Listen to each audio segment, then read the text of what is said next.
Part 3 wild card. और अब scene focus होता है जहां पर शाम हो गई है। तभी हमें एमसी दिखता है जो स्कूल से घर जा रहा है। तभी उसे जाते जाते एक गली लगती है। जब एमसी गली से गुजर रहा होता है तभी वो सोचता है, मुझे यहां से गुजरे कितने साल हो गए। तभी उसकी नजर एक बिल्डिंग पे पड़ती है जहां पर उसका घर है, जिसमें वो उसके भाई और दादी के साथ रहता है। और जब एमसी को हॉस्पिटल में रखना पड़ा तो एमसी के दादी और भाई को ये घर जोड़ने लगा, क्योंकि उन्हें उसके हॉस्पिटल बिल भरने पड़ते थे। तब ऐसा लगता था जैसे सब खत्म हो गया था उसके लिए। पर जब से मैं छोटा था मुझे ये घर पसंद नहीं था, पर अब फिर से पास्ट में आके लगता है मेरे पास कुछ तो है जिसे मैं घर बोल सकता हूं। तभी एमसी उसके घर का दरवाजा खोलता है और उसके दादी को आवाज देता है, पर उसे कोई रिप्लाई नहीं आता और वो अंदर जाके देखता है और वो सोचता है इस टाइम दादी जरूर काम पर गई होगी। मेरे घोष और मेरे भाई को पढ़ाने के लिए दादी काम पर जाती है पर इस बार मैं दादी और मेरे भाई के लिए कुछ करना चाहता हूं तो मैं उन्हें एक अच्छी जिंदगी देना चाहता हूं। मुझे मिले इस चांस को मैं अच्छे से यूज करूंगा। मुझे नहीं पता यह सब कैसे हुआ, पर मैं इस लाइफ को ऐसे ही नहीं जाने दूंगा और मैं कुछ भी हो मेरा रिवेंज लेके के रहूंगा। और अब मेरे पास बस एक वीक है पेरेंट्स मीटिंग से पहले। अब मुझे प्लानिंग करनी होगी जिससे मैं अगले 2 इयर्स में उन सबको खत्म कर सकूं। और एमसी नोटबुक में प्लान लिखने लगता है और वो सोचता है उसे उसका प्लान कंप्लीट करने के लिए 3 चीजें चाहिए।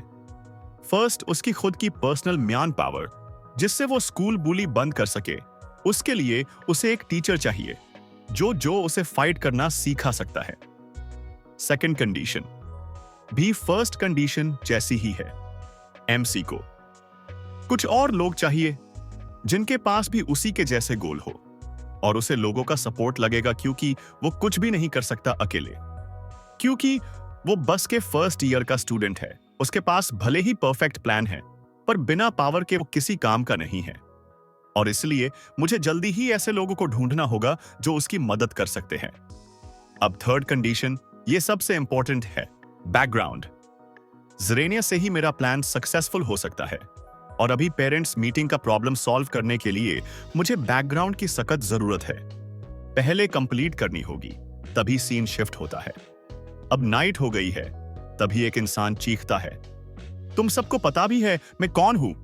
तुम्हें क्या यह भी पता है मेरा बाप कौन है? मेरी फैमिली क्या कर सकती है? तुम सब डायसन सिटी से ही हो ना? तुम सब बस पुलिस ऑफिसर, तुम मेरे साथ ऐसा करके बच नहीं सकते। तभी एक पुलिस वाला आता है, आप प्लीज चुप बैठ सकते हो? तभी वो फिर से बोलता है, क्या तुम मुझे चुप रहने बोल रहे हो?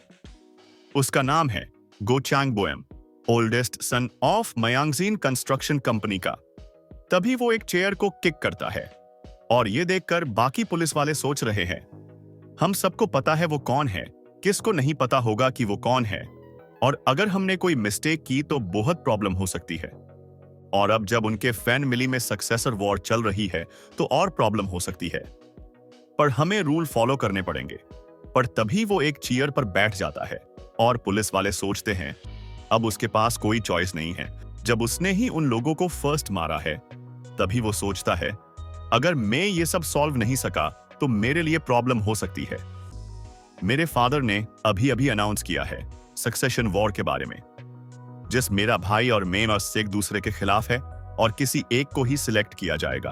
और मेरे भाई और मेरे बीच जिसके पास बस हाई स्कूल डिग्री है और कुछ नहीं, और मेरे भाई के पास सब कुछ है, वो तो ग्रेजुएट है प्रेस्टिजियस यूनिवर्सिटी से और उसने एक फेमस लड़की से भी शादी की है जिससे कि वह जैसे उसके पास मुझसे ज्यादा पावर है। और अगर उसे ये न्यूज मिल गई तो मेरा खेल खत्म हो जाएगा। तभी पुलिस वाला बोलता है, गो चांगबोम, आपको समझ रहा है ना आपने क्या किया है? इसमें आपकी ही गलती है। आपने कुछ इनोसेंट लोगों को मारा है। हम ऐसे ही इस केस को नहीं छोड़ सकते।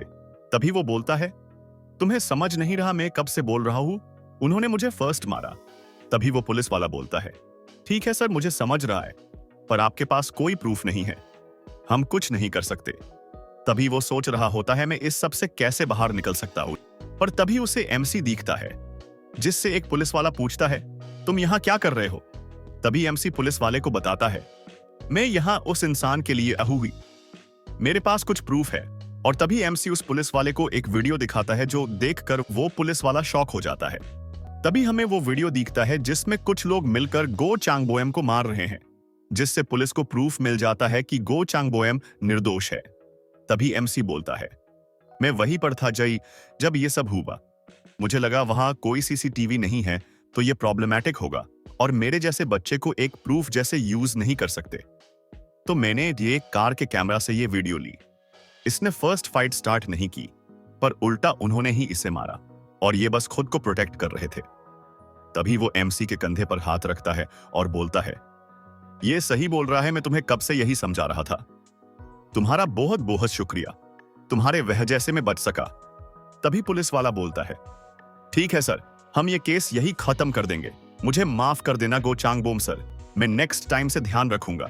तभी वो पुलिस वाले के पास जाके बोलता है, ठीक है, पर मैं तुम्हारा फेस याद रखूंगा, तुम आज से बहुत पीसफुल लाइफ जियोगे। तभी एमसी और वो दोनों बाहर निकल जाते हैं। वो एमसी को थैंक यू बोलता है, अगर तुम नहीं होते तो आज मैं फंस जाता, पर कुछ नहीं। और हाँ, बच्चे में किसी की हेल्प नहीं भूलता।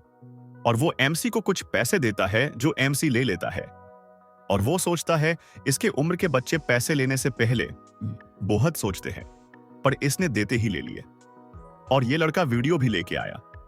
ये बच्चा सच में कुछ अलग है। तभी एमसी बोलता है, तुम्हें क्या लगता है ये सब एक्सीडेंट था क्या?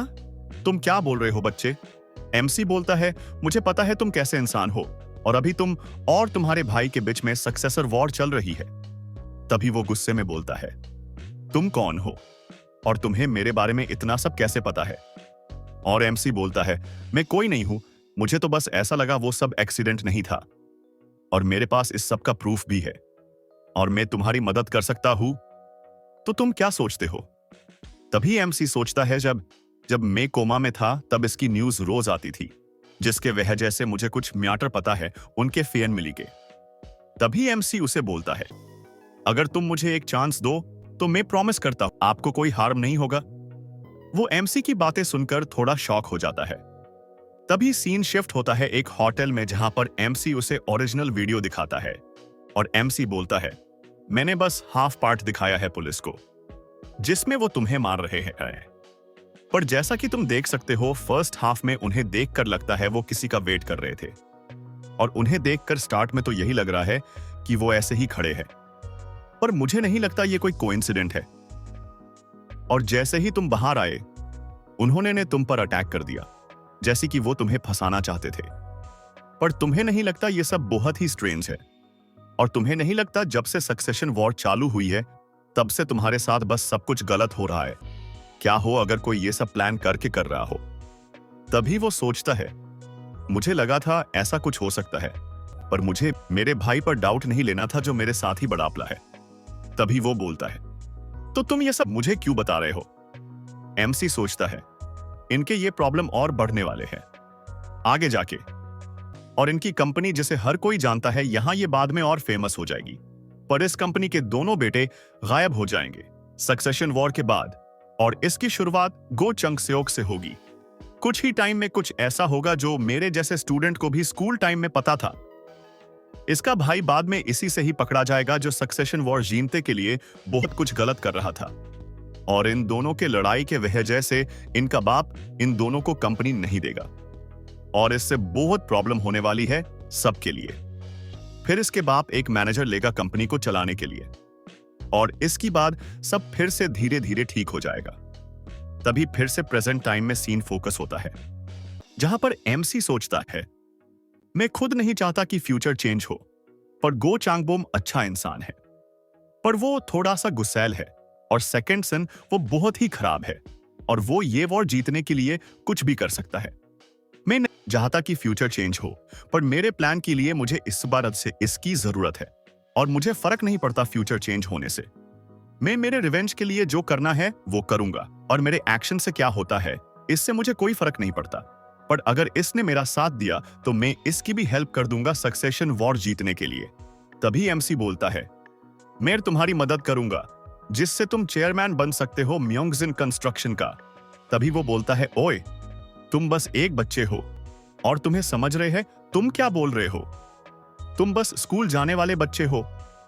तभी एमसी बोलता है, तुम्हें जरूर कुछ लोग सपोर्ट कर रहे होंगे, पर तुम्हें नहीं लगता वो कुछ नहीं कर रहे? पर मेरे जैसा एक छोटा लड़का तुम्हें तुम्हारे भाई के प्लान बता रहा है, तुम्हें अभी भी नहीं समझ रहा। वो लोग तुम्हारे लिए काम नहीं कर रहे हैं। मैं तुम्हें मुझ पर भरोसा नहीं करने बोल रहा। मैं बस तुमसे एक चांस मांग रहा हूं, चांस जिससे तुम हमारा ये रिलेशनशिप बिल्ड कर सकते हैं। तभी वो उस होटल के बाहर निकल जाता है और सोचता है, मेरा दिमाग फट जाएगा। तभी एक इंसान बोलता है, आप यहां स्मोकिंग नहीं कर सकते सर। तभी वो गुस्से में उसे बोलता है, तुम यहां से चले जाओ। मैं पहले ही टेंशन में हूं, नहीं तो मैं इस कैफे को तोड़ दूंगा। और वो इंसान डर के उसे सॉरी बोल के चला जाता है। तभी हमें एमसी दिखता है जो सोच रहा है, गो चांगबोम, ये मेरे प्लान के लिए बहुत इंपॉर्टेंट है और यही परफेक्ट इंसान है मेरे प्लान के लिए। तभी वो सोचता है, इस लड़के का मैं क्या करूं अब? पर सोचूं तो ये मेरी मदद कर सकता है। वैसे भी मेरे भाई जैसा मेरे साथ कोई नहीं है, पर क्या मैं इस पर भरोसा कर सकता हूं?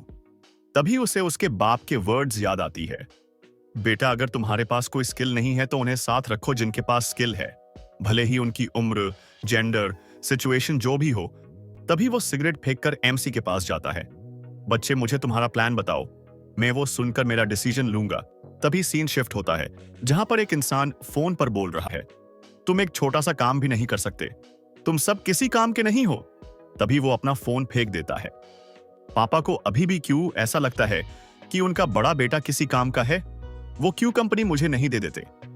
तभी उसका फोन बजता है और तभी सीन फिर से एमसी के ऊपर फोकस होता है, जहां पर एमसी बोलता है, तुम्हें सक्सेशन वॉर जीतने के लिए एक बात पता होनी चाहिए, तुम्हारे और तुम्हारे भाई में तुम्हारा भाई चेयरमैन बनने के लिए परफेक्ट है और उसके पास पावर भी ज्यादा है, क्यों कि उसने एक फेमस लड़की से शादी की है और ये सब उसके प्लान का हिस्सा है। और तुम्हारे पास कुछ भी नहीं है, तुम बस बड़े भाई हो बस, पर तुम्हारे ऊपर बहुत सारे केस है, तो तुम्हें लगता है कोई तुम्हें सपोर्ट करेगा। तभी ये सब सुनकर उसे और गुस्सा आता है, तुम क्या बोलना चाहते हो बच्चे? तभी एमसी बोलता है, तुम्हारे भाई के पास सब है, पर तुम्हारे पापा तुम्हें चेयरमैन बना सकते हैं, क्योंकि वो सोचते हैं फैमिली का बड़ा बेटा ही सक्सेसर बनना चाहिए। इसीलिए ये सब अभी तक चल रहा है। तुम्हारे भाई और तुम में इतना डिफरेंस होने के बाद भी तुम्हारे पापा उसे चेयरमैन नहीं बनाना चाहते। और इसलिए क्या हो, अगर तुम्हारा भाई भी तुम्हारे लेवल पर आ जाए तो क्या होगा? तब तुम्हारे पापा किसको सिलेक्ट कर सकते हैं अगर वो और तुम सेम लेवल पर हो? तभी एमसी उसे बोलता है, तुम्हें सक्सेशन वॉर जीतने के लिए 3 चीजें चाहिए। फर्स्ट, बैकग्राउंड, जो तुम्हारे पास नहीं है। सेकंड है रेपुटेशन, और मुझे नहीं लगता तुम्हारे पास वो भी है, जबकि तुम्हारे भाई ने कंपनी में काम करके अपनी रेपुटेशन बढ़ा ली। एंड थर्ड है एबिलिटी, स्किल। इसका मतलब तुम्हारे पास तीनों चीजें नहीं है और तुम्हारे भाई के पास ये सब है। पर आज से हम ये तीनों चीजें बदलने वाले हैं और इस सब के शुरुआत हम बैकग्राउंड से करेंगे। तुम्हें क्या लगता है इसे बदलने के लिए हम क्या कर सकते हैं? ऐसा तो नहीं है कि तुम किसी पावरफुल फैमिली में शादी कर सकते हो, पर क्या हो अगर तुम्हारे भाई का सपोर्ट चला जाए?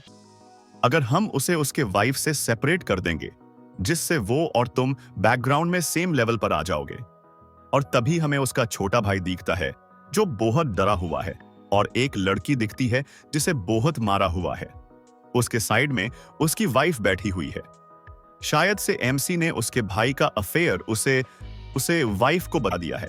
और ये पार्ट यही खत्म होता है। मिलते हैं नेक्स्ट पार्ट में। पार्टनरशिप